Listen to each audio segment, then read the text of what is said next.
Hey guys, तो मैं अभी थोड़ी देर पहले ही आज़ाद नाम की एक मूवी देख कर आया हूँ। सच बताऊँ यार, इस मूवी को जब मैंने पहली बार सुना था ना, तो मैं थोड़ा एक्साइटेड हो गया था, क्योंकि जो पहला पोस्टर था वो भी आई थिंक, जितना मेरी मेमोरी रिकॉल कर रही है, वो अजय देवगन और एक घोड़े का था। और वो एक जो पोस्टर था वो काफ़ी ज़्यादा इमोशनल लग रहा था मुझे। और एक एनिमल और एक इंसान के बीच का जो रिलेशनशिप होता है वो काफ़ी ज़्यादा इमोशनल होता है। तो मैं काफ़ी ज़्यादा एक्साइटेड हो गया था ये इस मूवी को देखने के लिए। साथ ही साथ इस मूवी को अभिषेक कपूर बना रहे थे, जिन्होंने काफ़ी अच्छी मूवीज़ इससे पहले बनाई हैं। तो मैं काफ़ी एक्साइटेड था कि इस मूवी को कैसी बनेगी, क्या होगा इस मूवी में।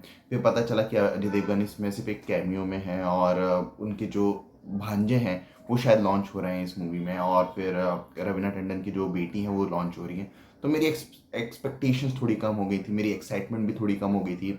और आज मैं ये मूवी देखकर आ गया हूँ, तो अच्छा ही हुआ कि मेरी एक्सपेक्टेशंस और मेरी जो उम्मीदें थी इस मूवी से वो काफ़ी कम हो गई थी।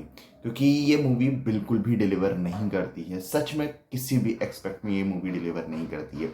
ये मूवी कहानी गोविंद और आज़ाद की, आज़ाद जो कि घोड़ा है, गोविंद जो कि एक उस घोड़े को इम्प्रेस करने की कोशिश करता है, उसके साथ दोस्ती बनाता है, किस तरह से उन दोनों के बीच का बॉन्ड होता है, किस तरह से वो एक घोड़ी की रेस का पार्ट बनता है। ऑल्दो मैं आपको एक बहुत बड़ा स्पॉइलर दे चुका हूँ, लेकिन उसके अलावा कुछ मूवी में है ही नहीं। उसके अलावा मैं बात ही क्या करूँ आपके साथ, कहानी के बारे में कुछ है ही नहीं कहानी के बारे में। बात करूँ स्क्रीन प्ले की, स्क्रीन प्ले काफ़ी ज़्यादा रफ और काफ़ी ज़्यादा अनपॉलिश्ड है। अनपॉलिश्ड में इसलिए कह रहा हूँ क्योंकि शायद राइटर्स को समझ ही नहीं आ रहा था कि वो क्या दिखाना चाह रहे थे। क्योंकि इस स्टोरी में ज़्यादा कुछ है ही नहीं दिखाने के लिए। वो फोर्सफुली डाले हुए कुछ कॉमिक सीन्स, फोर्सफुली डाली हुई एक लव स्टोरी, एक लव इंटरेस्ट, एक फोर्सफुली डाला हुआ क्लाइमेक्स आपको समझ आता है। ये एक शॉर्ट फिल्म बनती, ये बहुत ज़बरदस्त बनती, लेकिन एक फुल लेंथ मूवी इस कहानी पे मेरे हिसाब से काफ़ी ज़्यादा हो गया। मुझे समझ ही नहीं आ रहा कि इस मूवी पे फुल लेंथ मूवी बनाने की क्या ज़रूरत है। इस कहानी पर एक शॉर्ट फिल्म बनती, बहुत ज़बरदस्त बनती, ये एक इमोशनल इम्पैक्ट डाल सकती थी।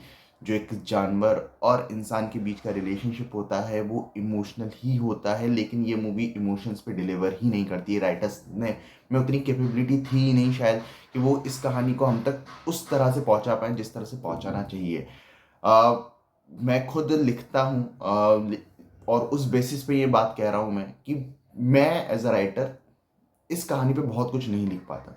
मैं अपनी बात कर रहा हूँ। और मेरा ऐसा मानना है कि अगर कोई बहुत एक्स्ट्रा ऑर्डिनरी राइटर होता वो शायद इस कहानी को बहुत ज़्यादा अच्छे से लिखता।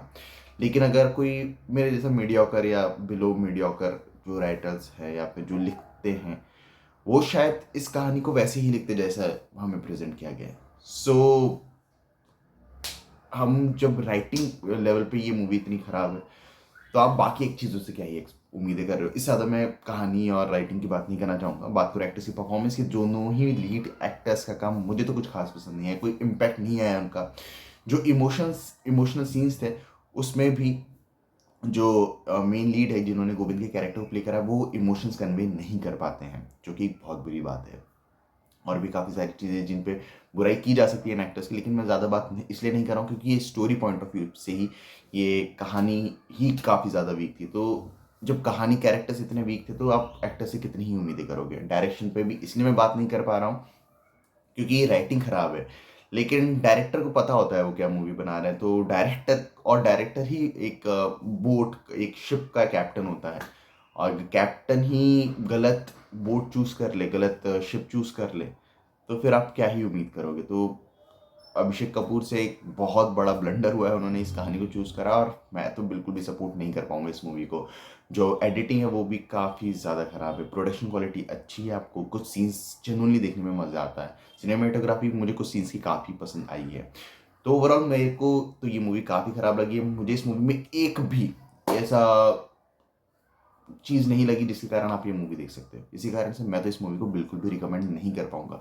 लेकिन फिर भी अगर आप ये मूवी देखना चाहते हो तो आपको कौन नहीं रोक सकता है।